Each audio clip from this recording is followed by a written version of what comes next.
Assalamualaikum warahmatullahi wabarakatuh. Perkenalkan nama saya Eldena Sandalangi dengan NIM S1S1240032. Di sini saya itu akan mempresentasikan tentang studi kasus saya yang berjudul Clustering Produk Skincare berdasarkan kandungan ingredients dan manfaat produk menggunakan metode unsupervised learning.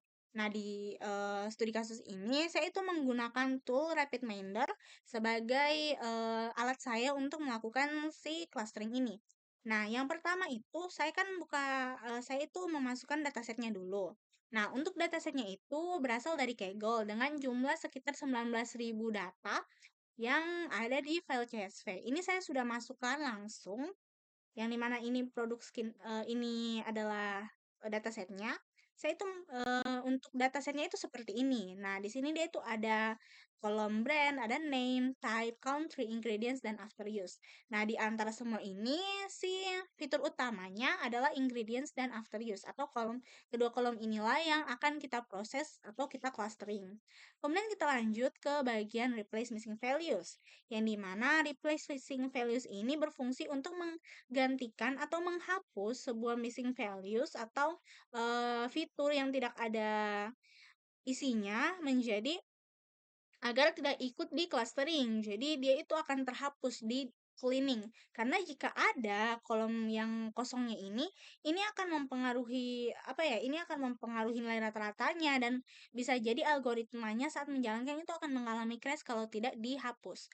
Kemudian setelah kita replace missing values, kita itu masuk ke nominal to text. Yang dimana nominal to text ini berfungsi untuk mengubah tipe data kolom kategorikal seperti teks deskripsi, bahan ingredients atau ulasan produk yang dimana di sini di datasetnya dinamakan after use yang tadinya itu bertipe nominal menjadi tipe teks murni. Nah, langkah ini itu wajib karena sebelum kita masuk ke pemrosesan teks atau text mining. Oke, kita lanjut ke bagian yang keempat yaitu multiply, yang dimana multiply ini saya gunakan ialah untuk mencabangkan aliran data menjadi beberapa jalur paralel yang identik secara 100%.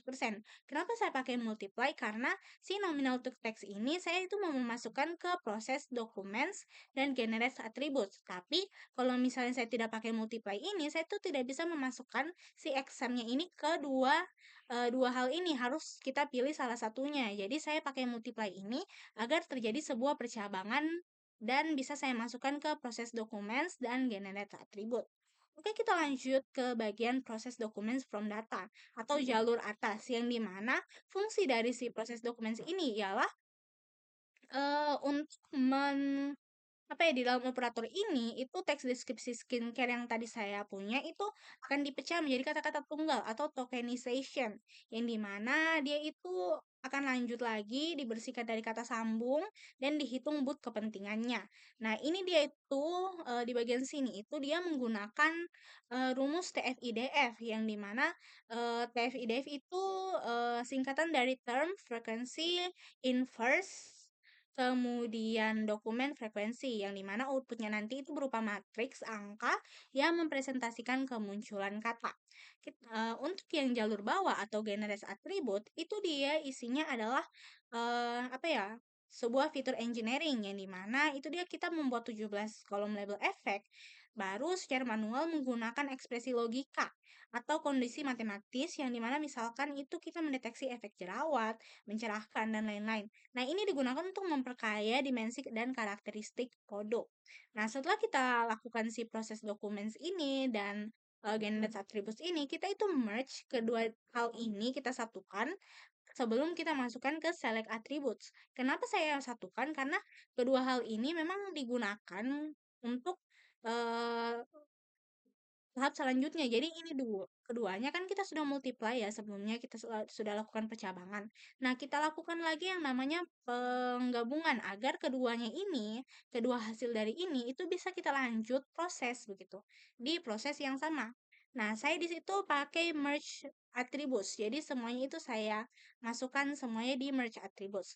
Kemudian kita select attributes yang dimana Di bagian select attributes ini, saya itu menggunakan value numerik. Nah, numerik yang saya pakai itu adalah integer dan real. Jadi di sini saya centang yang numerik. Kenapa saya tidak centang time, nominal, dan advance? Karena di sini tuh kita pakai yang bagian numeriknya begitu. Kita transfer ke bagian numerik supaya bisa dilakukan dimensional reduction.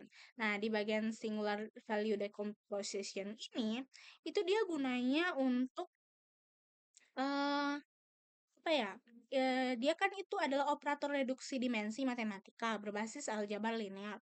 Jadi karena matriks kata TF-IDF itu menghasilkan ribuan kolom angka yang membuat komputer biasanya lemot, jadi kita itu menggunakan SVD untuk merangkum ribuan kolom tersebut menjadi 75 dimensi atau komponen utama. Utama. Jadi dia itu akan merangkum semuanya jadi 75 saja tanpa kehilangan informasi penting dari struktur data yang sudah kita punya. Nah, di sini itu masih loading karena memang SVD itu loadingnya agak lama. Kemudian saya lanjut lagi di bagian optimize parameter, yang dimana optimize parameter ini adalah otak dari otomatisasi eksperimen clustering. Nah, operator bersarang ini ya bertugas sebagai mesin pencari otomatis yang akan mengulang-ulang proses k-means di dalamnya demi menguji kombinasi nilai cluster. Nah, sampai cluster. Nah, ini K-nya ini di dalam ini tuh saya masukkan si clustering dan performance. Nah, apa sih gunanya yang clustering dan performance ini? Gunanya ialah kalau clustering ini itu untuk kita bisa mengcluster data-data yang sudah kita masukkan. Cluster yang saya pakai itu adalah cluster K-means dengan nilai K5 dan max range-nya 20. Untuk measure types-nya itu saya pakai numerical measure.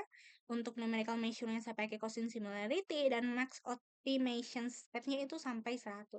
Kemudian ada performance yang dimana performance ini dia itu menggunakan main criterion within centroid distance. Yang ini sebenarnya agak salah ya, jadi harusnya ini saya rapikan seperti ini.